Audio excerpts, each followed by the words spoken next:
Hi, my name is Fritzi Horstman, and welcome to Compassion in Action. My guest today is Richard Schwartz, the founder of Internal Family Systems.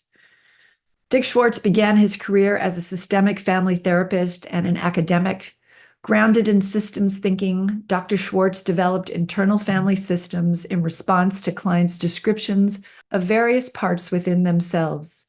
He focused on the relationships among these parts and noticed that there were systemic patterns to the way they were organized across clients. He also found that when the clients' parts felt safe and were allowed to relax, the clients would experience spontaneously the qualities of confidence, openness, and compassion that Dr. Schwartz came to call the self. He found that when in that state of self, clients would know how to heal their parts. A featured speaker for national professional organizations, Dr. Schwartz has published many books and over 50 articles about IFS. Dick Schwartz, welcome to Compassion in Action. I'm so excited to have you with us. Your work is transforming so many lives, and I think bringing this into the prison world, we have the potential to transform so many more lives. Well, I'm very honored to be with you, Fritzy. I loved the presentation that I saw you do and love what you're doing in the prisons. And it's very congruent with my sort of dream. So I'm thrilled to be doing this with you. And what's your dream? It's sort of what you said a minute ago, which is to bring more love and compassion to the exiles, not just inside of us, but also in our culture. And you're doing that. And, what if prisons could be healing places? It's just a beautiful vision.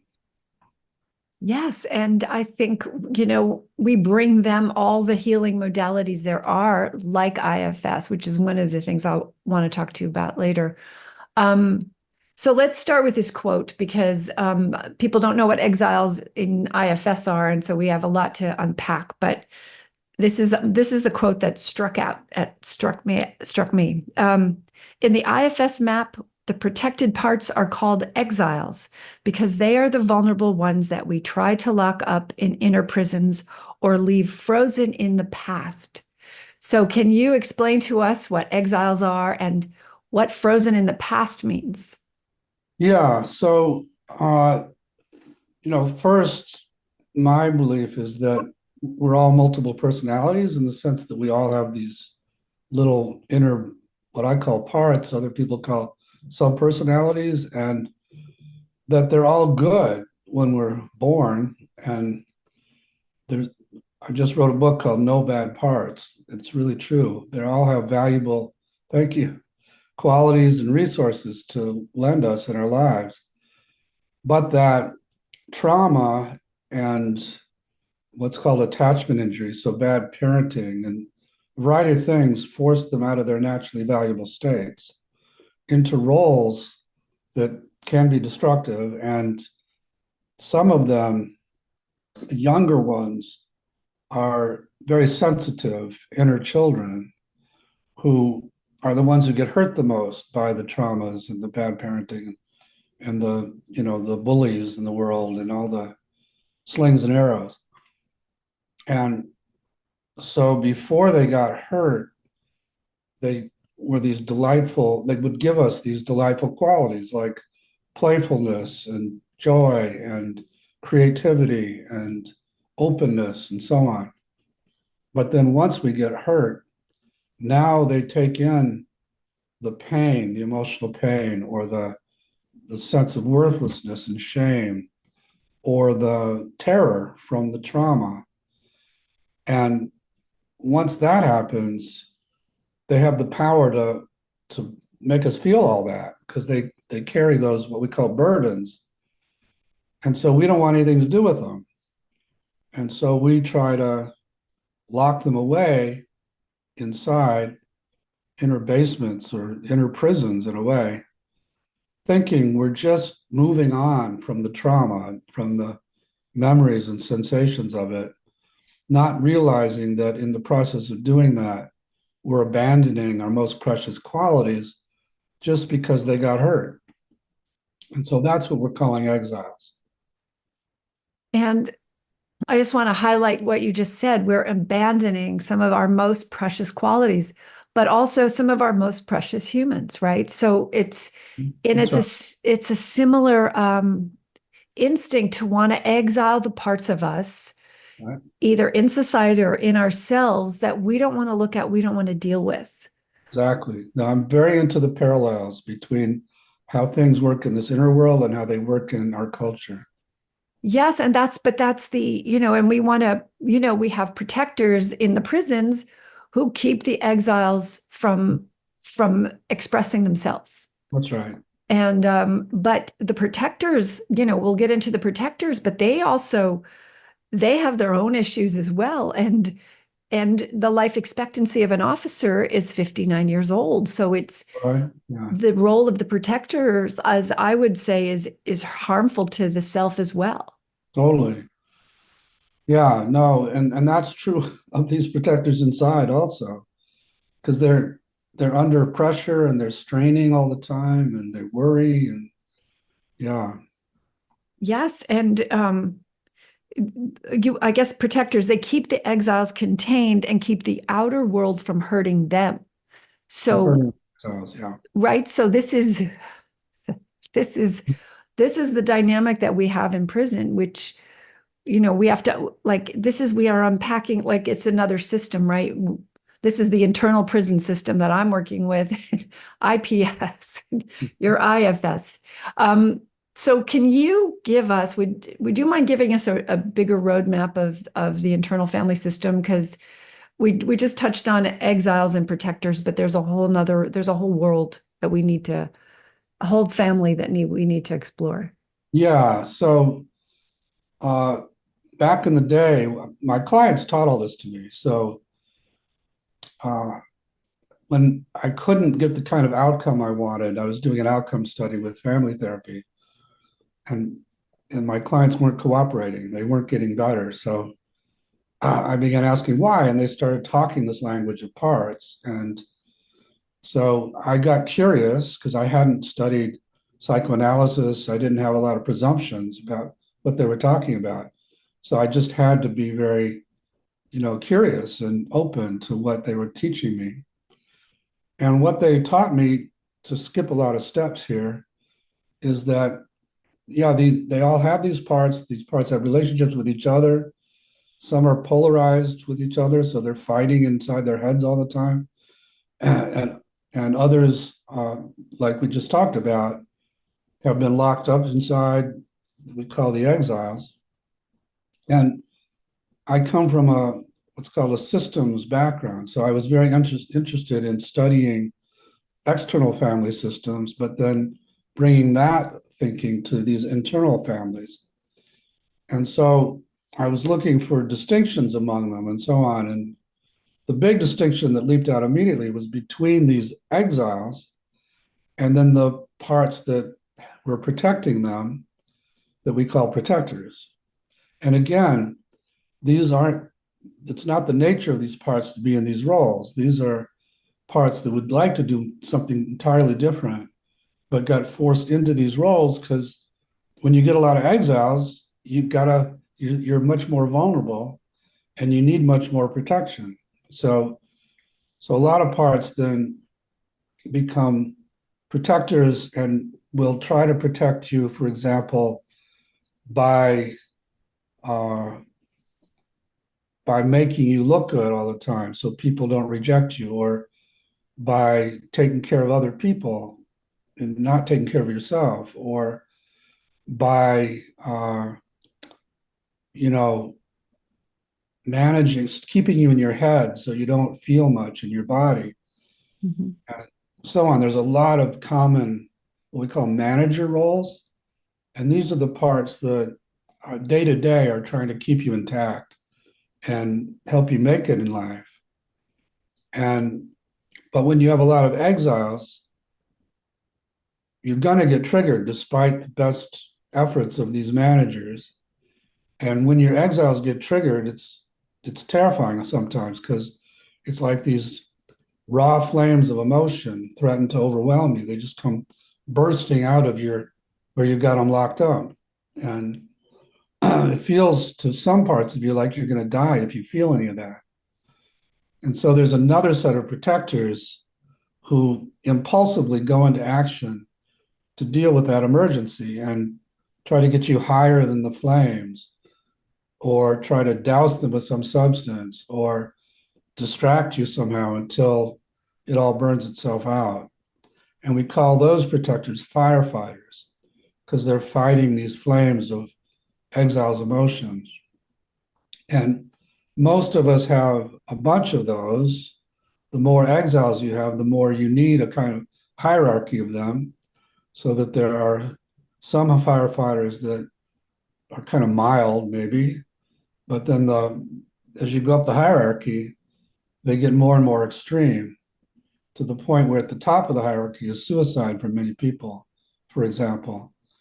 But along the way, you run into all kinds of addictions and rage and, a desire to hurt somebody, or all of that are firefighters, generally.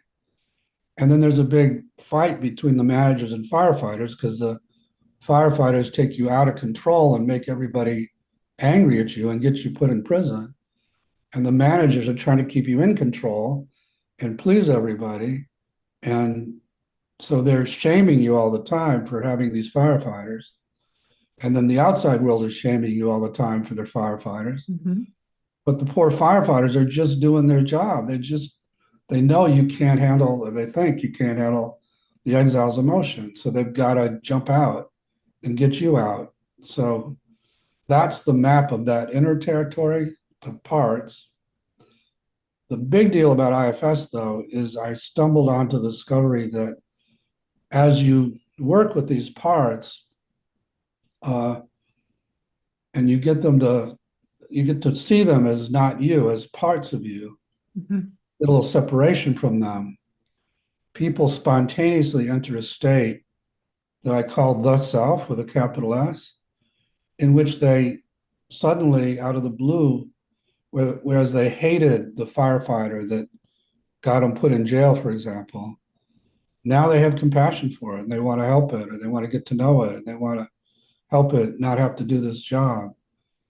And so they have these, what I call the 8C word qualities, which include calm, curiosity, confidence, compassion, and then creativity, courage, clarity, and Connectedness.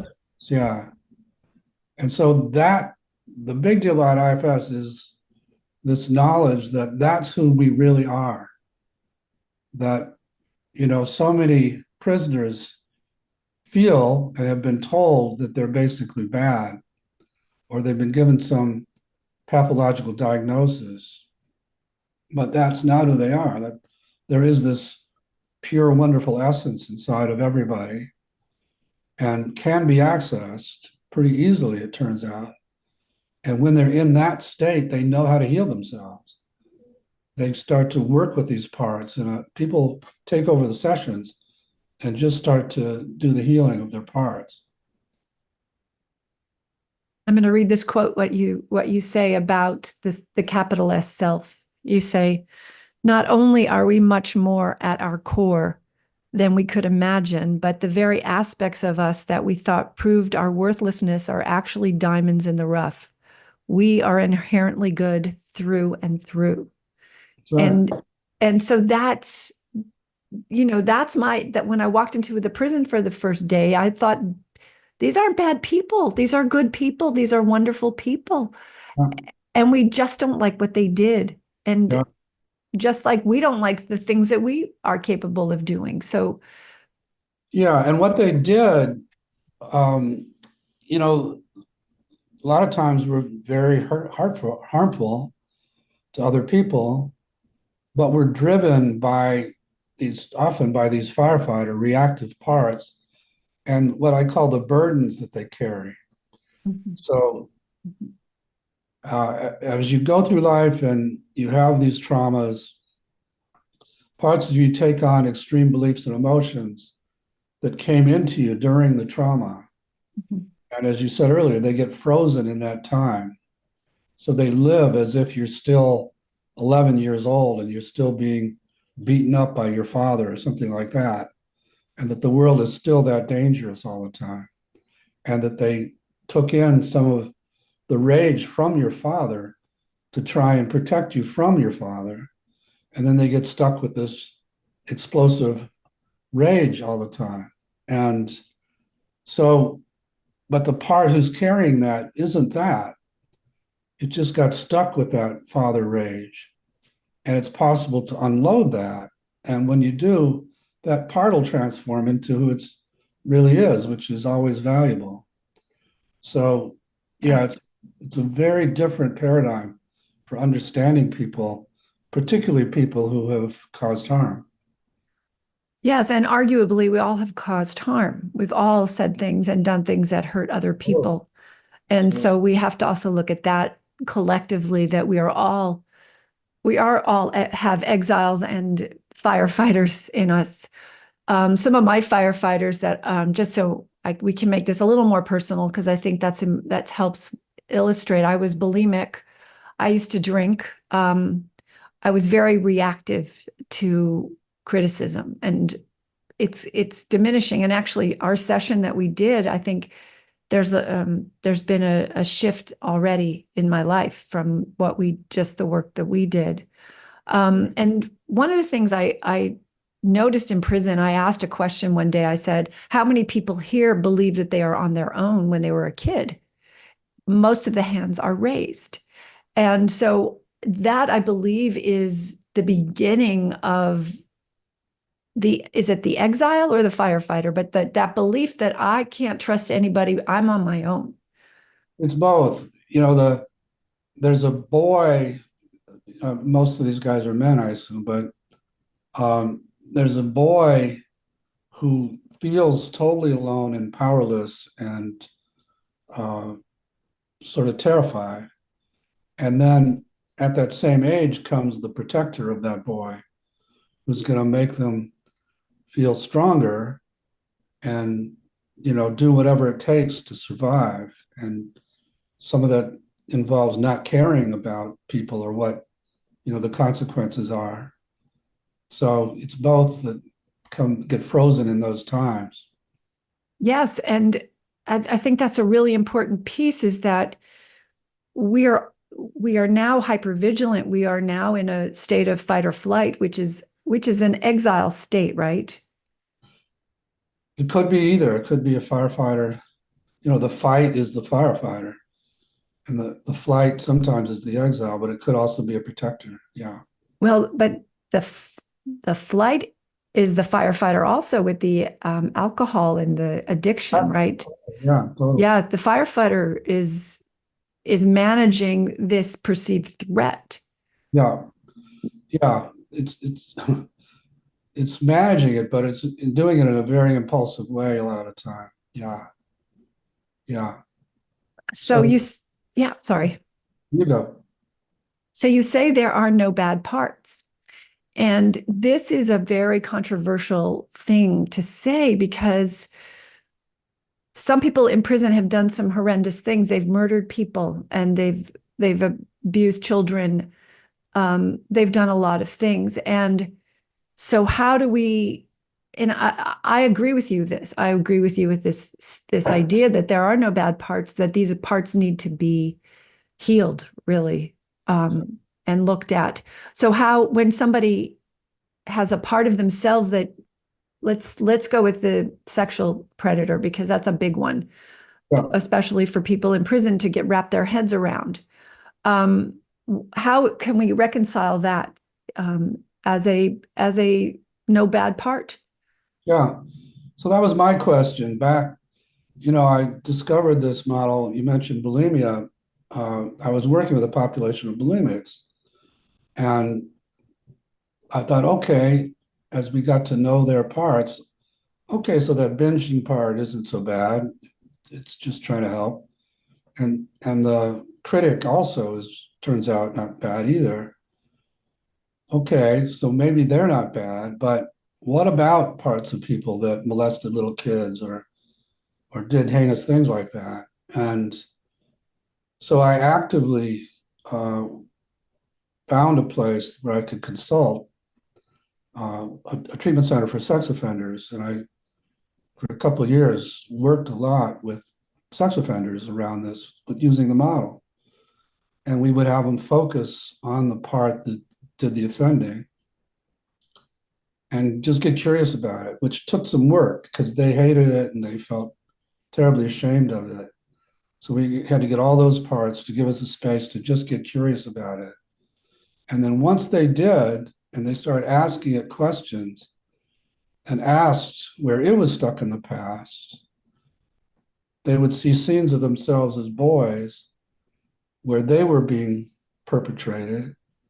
Wasn't always sexual, but they were being hurt in some form or another by some person, often a male.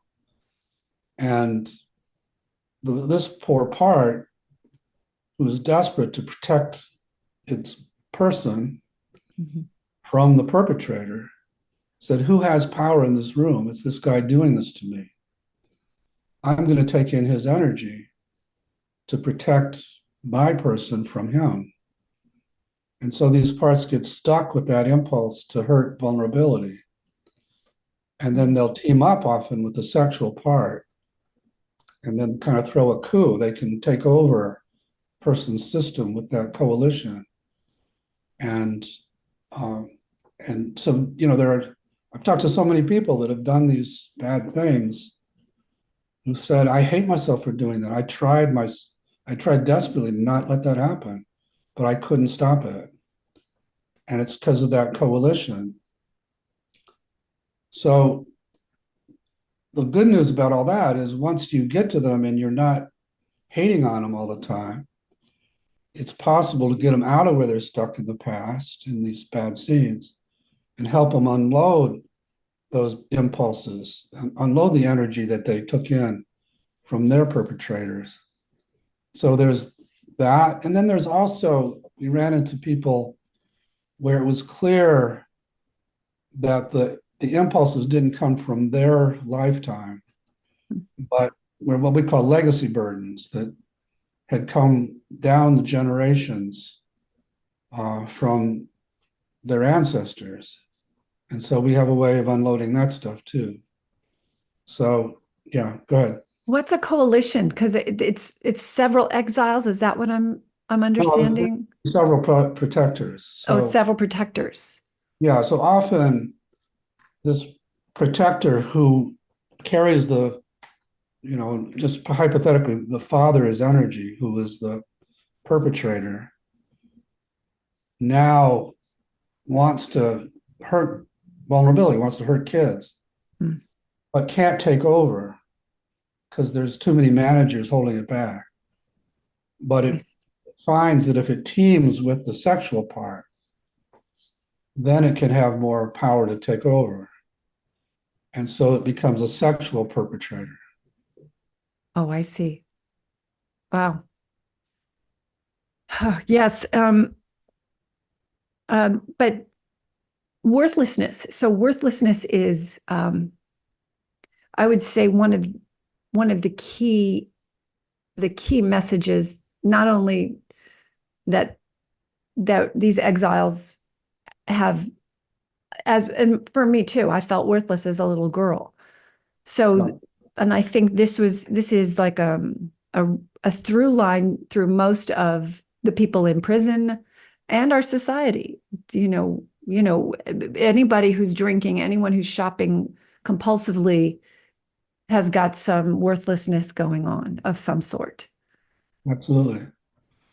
Yeah. So the the kind of triangular setup with many addicts, for example, is you have an exile that feels very worthless, and various things will trigger it even more.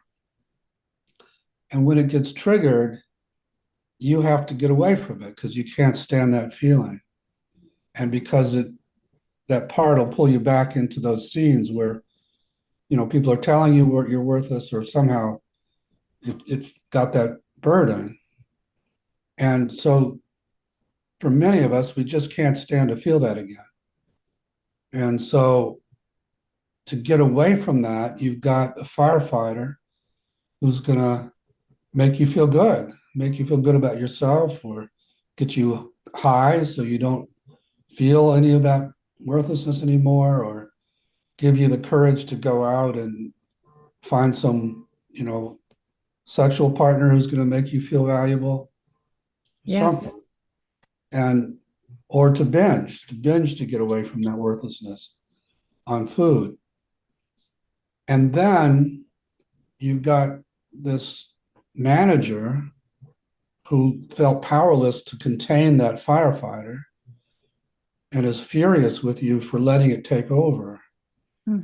and is attacking you brutally for the fact that you did the things you did. So that's the shame that comes in. But the shame goes right to the heart of that exile who feels worthless, and makes that exile feel even more worthless. So then there's even more need for the firefighter. And so you're caught up in that vicious cycle. And that's what our culture perpetuates, because we're adding a lot of shame, giving a lot of material to that critic, and then making people feel even more worthless, which then makes them need the firefighters more. So that's the dilemma that we're all in. Yeah. And so can you describe the bulimic you worked with, Roxanne? Because I think it's such a good illustration of how you came to this work, how you kind of she showed you the way, or I'm not sure who showed you the way, but one of the protectors, I think, showed you the way. I can't remember, it's been a while since I wrote the book, but uh, so I can't remember which client that was. Was that the Roxanne, so one, she was bulimic, and she the one who cut herself? yes, on her face. And Yeah. Yeah, I'll tell that story. Uh, so I was doing this work with these kids, and I was making the mistake that our field still makes, which is, this was in the early days, and I was assuming that these parts were the way what they seemed to be. So the critic was just, maybe a critical inner parent voice, and the binge was just some out of control impulse. And when you think of them that way, it's hard to get your client to love them or listen to them or try to help them, because why would you do that if it was just an out of control impulse, or this, you know, thought pattern or voice? Mhm.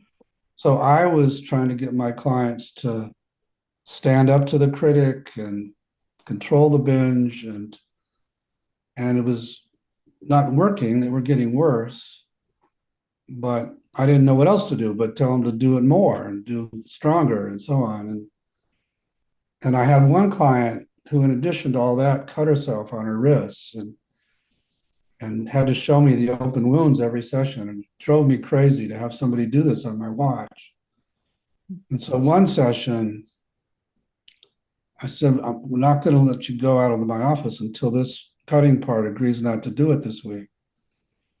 And after a couple hours of me badgering the part about not doing it, it finally said, okay, I won't this week. And then I opened the door to the next session, and she has a big gash down the side of her face. And that was an historic moment, because I shifted away from that coercive part of me that was trying to make them do things. And I just got curious and I said to the cutting part, why do you do this to her? And it proceeded to tell me how, when she was being abused as a child, it needed to get her out of her body and contain the rage that would get her more abuse. And this was a way to do that. And as I heard that story, I shifted again. Now I'm not just curious, but I have a deep appreciation for the heroic role it played in her life. It literally saved her life. And I could extend that to the part, and the part broke into tears because everyone had vilified it and tried to get rid of it, like I had been doing. Nobody had paused long enough to just listen to it. And so that was the turning point. From that point on, I just got curious about all kinds of parts.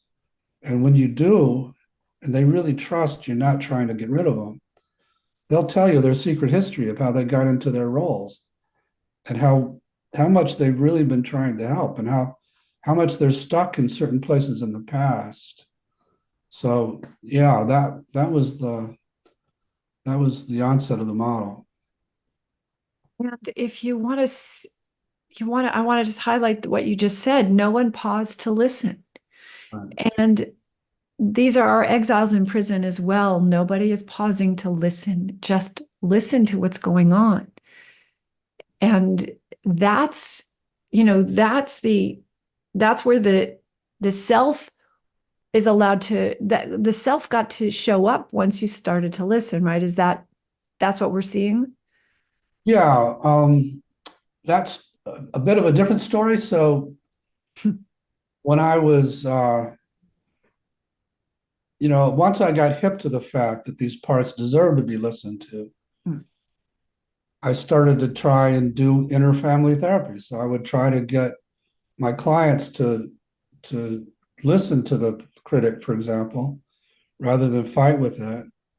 And as I'm trying to do that with one client in particular, uh, it's going okay, and the critic is relaxing, and then all of a sudden the client's furious with the critic, and it reminded me of family sessions where I'm having two family members talk to each other, and it's going okay, and suddenly a third one jumps in and sides with one against the other, and it sends it south. I thought maybe that's happening in this inner world. Maybe there's some third part that jumped in. And I would say, okay, could you get that one who's so angry at the critic to just step out a little bit and give us a little space to finish just for a few minutes? And to my amazement, clients could do that and they would shift. And a lot of times they would shift so that they weren't just curious, but they would suddenly say, I feel sorry for that critic for having to do this. And they would be much calmer suddenly, and they would be very confident relative to it, where before they were a bit cowed by it. And in that state, the critic would really relax and share a lot more about why it was doing what it was doing, and we could do a lot of work. And I would do that same process of getting certain parts to step back in other clients.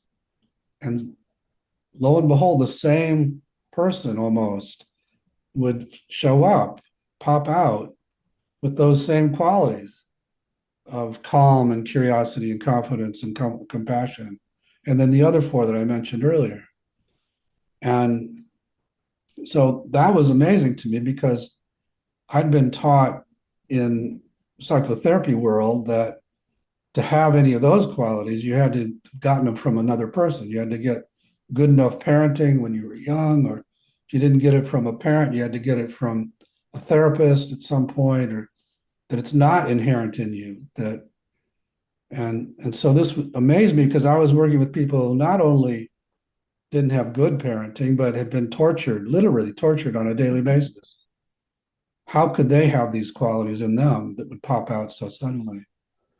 And at some point, I really had to shift my paradigm and say to myself, this is just who we are. It's in there. It's covered over. But as soon as these parts open space, that pops out in everybody. And I've been doing this 40 years and I've never found anybody who didn't have it. So um, yeah, so that's a big deal. And so once I got that, then the goal became to access that self first in people and then have them relate to their parts from that place.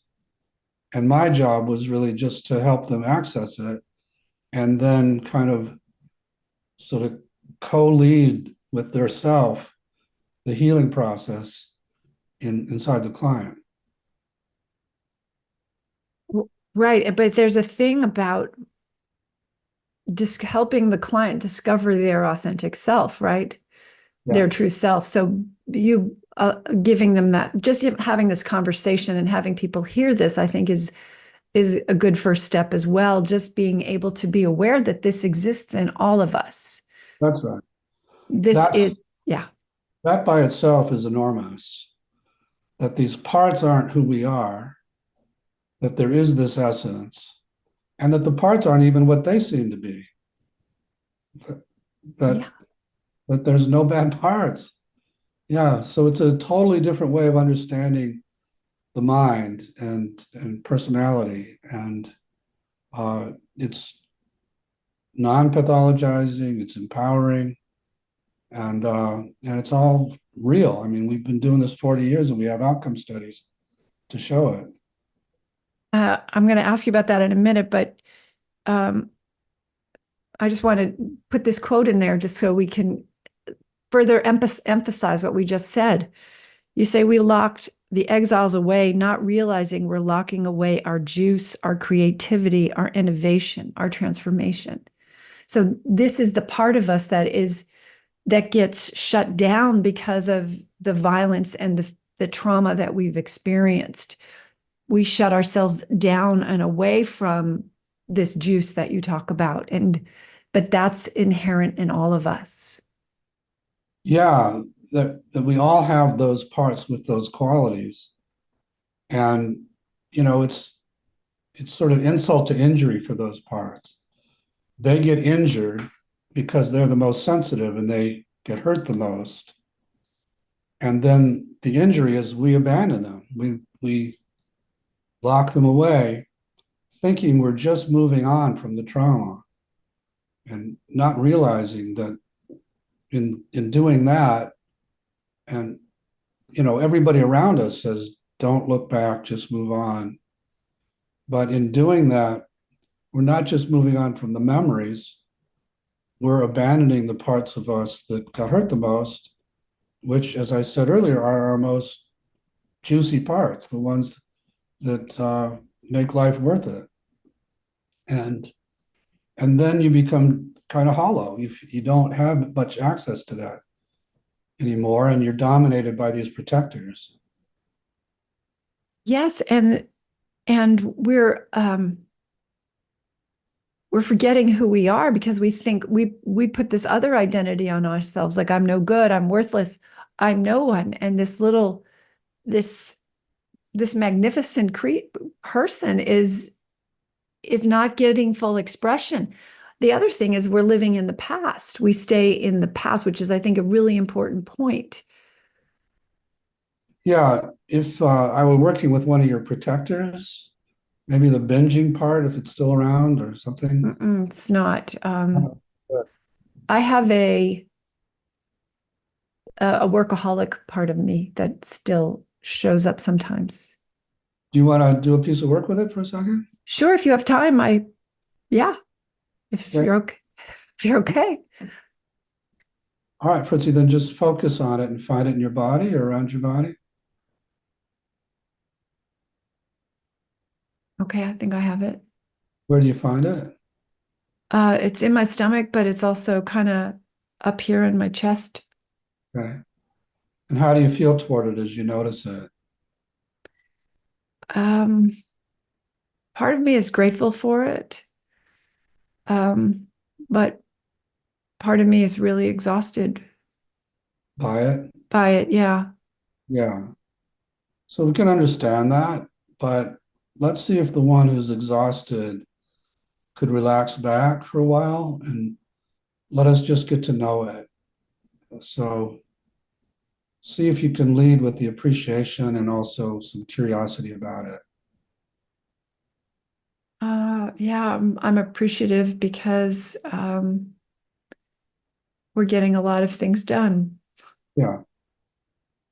Yeah. But Also ask it what it's afraid would happen if it didn't push so hard. Uh, the first image is everything would fall apart. Okay, yeah. So that's a lot of responsibility. It feels like if it lets up at all, everything's going to be falling apart. So Yeah, let it know you get it, carries that fear, and see how it reacts to being seen for that. it's relaxing a little bit. Okay, yeah. And ask it how old it thinks you are. 12. Yeah. So I would guess that when you were 12, Mm. there was something happening that made it believe that, made it take on that role. But Uh, let it know that you're considerably older than 12 and that you can handle more than you could back then, and just see how it reacts to that information. it's a little confused. It's still saying, but what if? It's saying, but what if? Okay. How are you feeling toward it now? Um, Well, it can, thinks you're 12. I feel compassion for her. I think there's a lot of chaos in her life, um, and this focused on, keeps her focused away from the chaos. Yeah. So the workaholism was a way to get away from the chaos. Yeah, and it wasn't really work back then. It was just, I guess, avoiding things. I don't really Yeah. know. But let her know you get that, that she needed something to get away from the chaos. Yeah. And ask her if she could really trust that you're not living in that kind of chaos now and that you can handle more than you could back then. Would she like to relax a little more? She says she would. She would. Okay. And ask her what it would take for her to really trust that.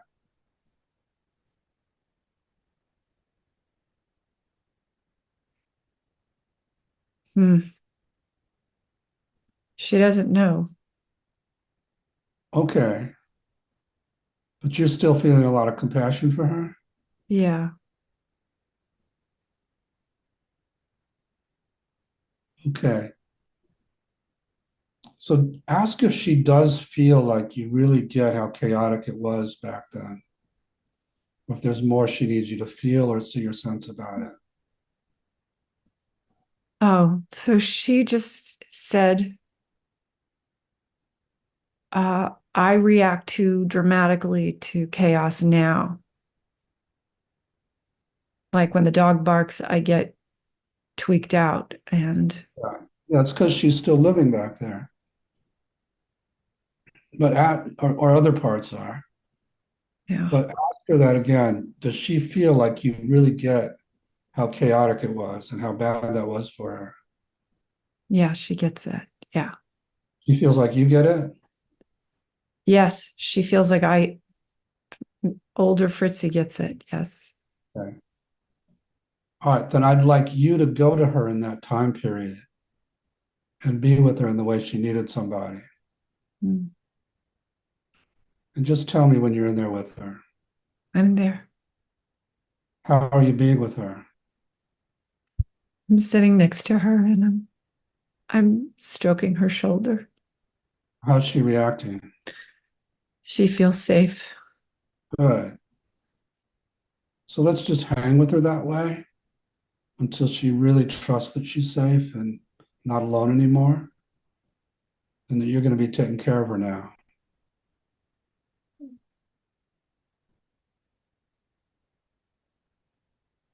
Oh, yeah, she just showed me what it was like being in seventh grade and having to put on all of this facade and this Mhm. defense and be somebody that just wasn't her. Yeah. So let her know you're really getting how hard that was for her Yeah. to be alone with that. And just have to be so strong. Oh, so strong, yeah. Yeah. And see if there's anything she wants you to do with her back there or for her before we take her to a safe place. She's okay with me here. She's good. Okay, but Should. would she like to leave that time and come live with you in the present or come to a fantasy place? Uh, I think she'd either like to go to a camp or go come live with me. Either one is good. Okay, she needs to pick one. Just ask her to pick which she'd prefer. She'd like to come with me. All right, so just bring her there to your home and tell me when she's there with you. She's here. Yeah, and tell her she never has to go back there, and you're going to take care of her this way now. See how that is for her. She likes it. And ask her now if she wants to unload the thoughts and emotions she got back there. Yeah, she wants to get rid of the anxiety. Yeah. And ask her where she carries that in her body or on her body. It's up her in her shoulders And what would she like to give that up to? Light, water, fire, wind, earth, anything else? to light. All right, Francie, so bring in the light and have it shine on her and tell her to let all that out of her shoulders and let it all go into the light. No need to carry any of that anymore.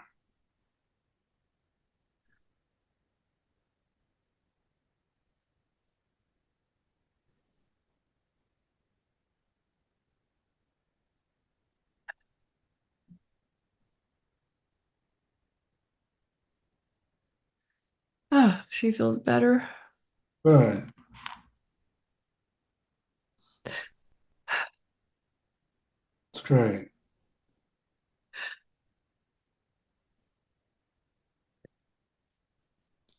Anything else she carries in her body or on her body that doesn't belong to her that we can unload now? Oh, some fear Where does she carry that in her body? in her stomach. What does she want to give that up to? Light also or something else? To water. So take her to the water and tell her to let the fear out of her stomach. No need to carry that anymore either. Ah,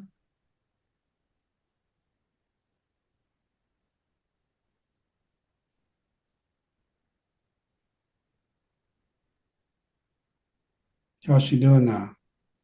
she's much better. She feels lighter. Great.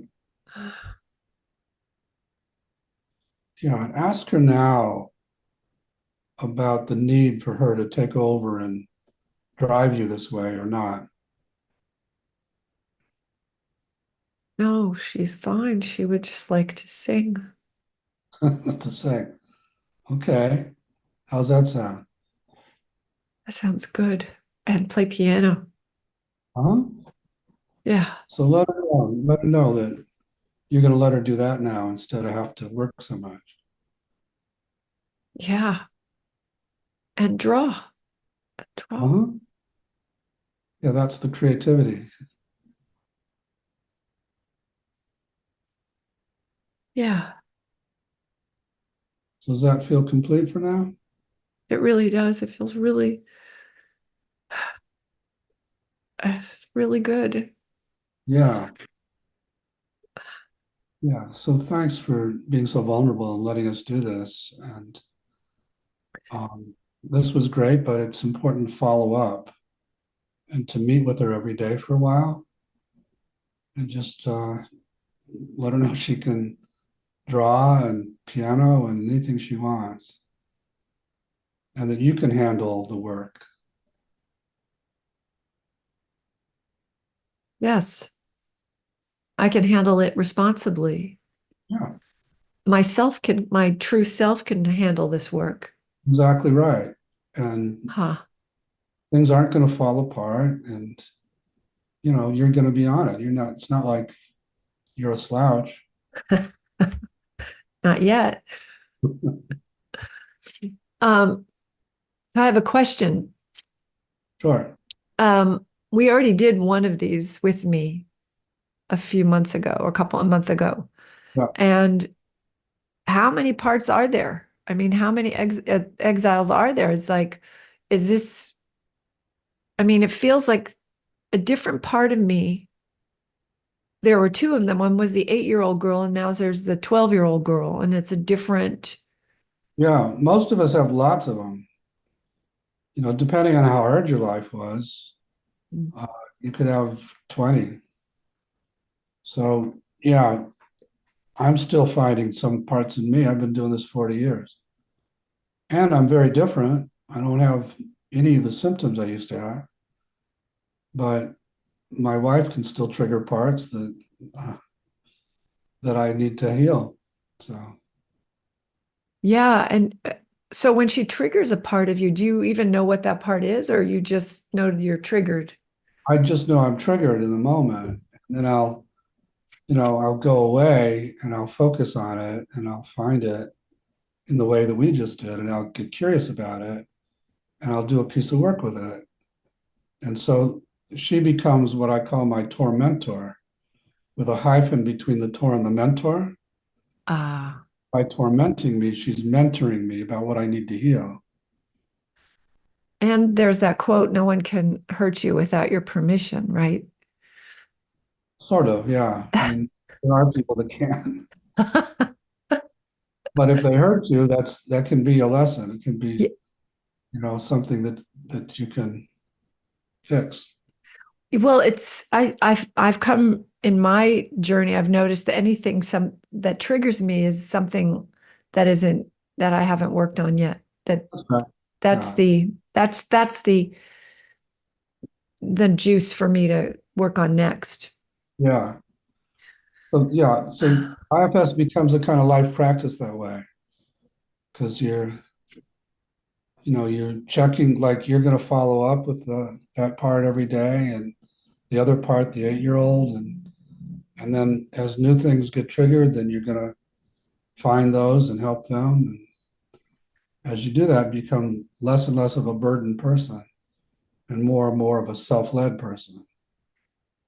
Yeah, so that was a burden that I was carrying. I mean, that's what's really good to hear because I've been hearing about the burdens, but I didn't really understand it. Is this burden of feeling I have to work really hard, or the burden when I would yell at my son, that was a burden. Yeah, it's a belief and an emotion that you got in this case when you were seventh grade, and uh, and it's that part got stuck with that, and Huh. so then it drives you, that burden, almost like a virus after that.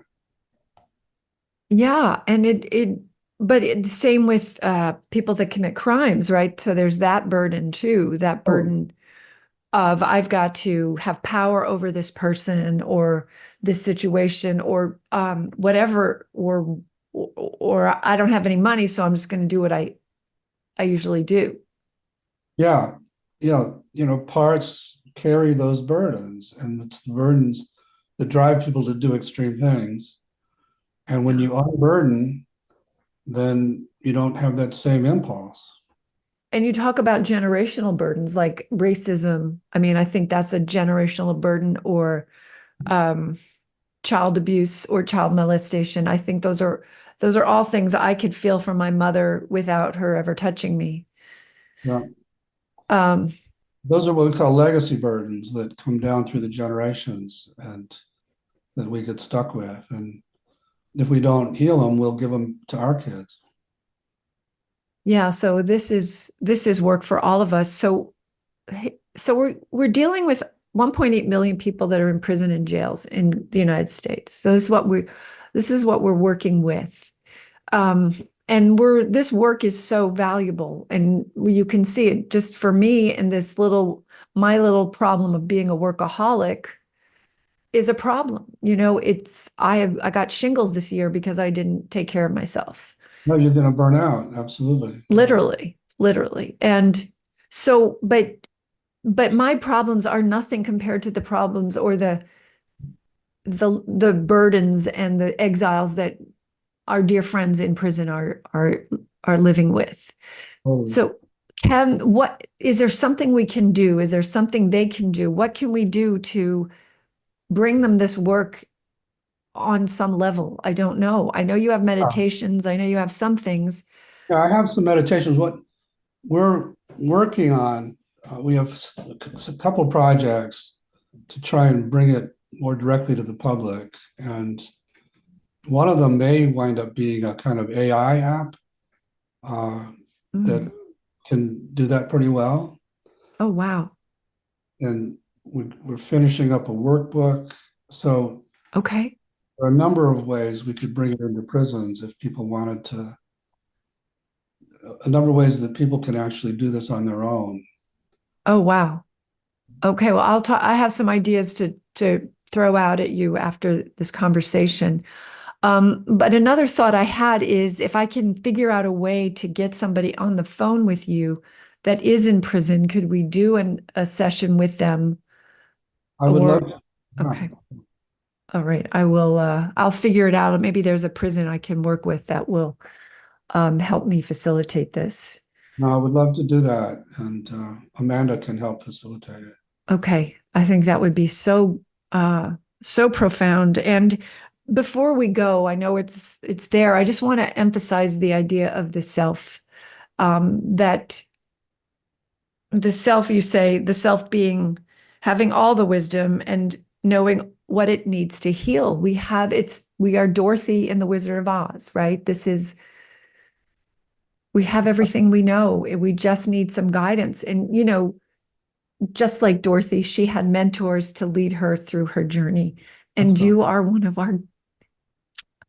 our mentors, right? So I'm so moved. no, I love working with you and I love the work you're doing. So we're going to continue our collaboration. I think so. And, you know, 1.8 million people is just, this will ripple out to their families and to their communities. So it's not just 1.8 million people.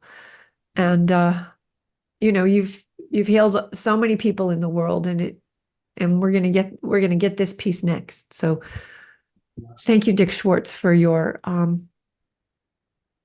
brilliance, really. Thank you, Fritzy. And again, I'm so glad about our collaboration. So looking forward to more.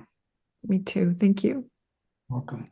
Thank you again, Dick Schwartz, for your grace in this world and your patience for the parts of us that are still in exile and are still protecting and firefighting. Thank you for seeing that in all of us is this inherent goodness. In all of us is the inherent self, capital S self, and that this is who we are. And thank you for finding a way to help bring the truth of who we are into the world.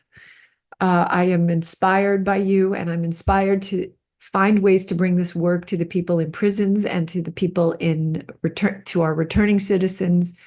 I think the more we can come into relationship with the parts of ourselves that are destructive and harmful, and have compassion for them, and then have them feel safe enough to not act out, will give us a new way of relating to each other, not just in prisons, not just in my own little family, but within the world. This ripples out to our communities. I want to read this quote, which I think just sums up everything we just talked about. Dick Schwartz says, "How we relate in the inner world will be how we relate in the outer. If we can appreciate and have compassion for our parts, even the ones we've considered to be enemies, we can do the same for people who resemble them."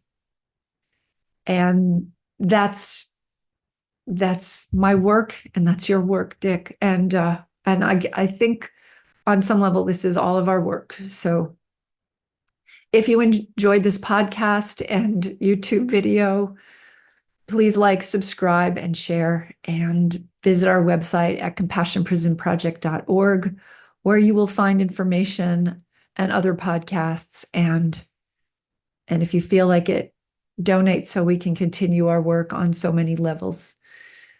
Thank you so much for watching, and I'll see you next time.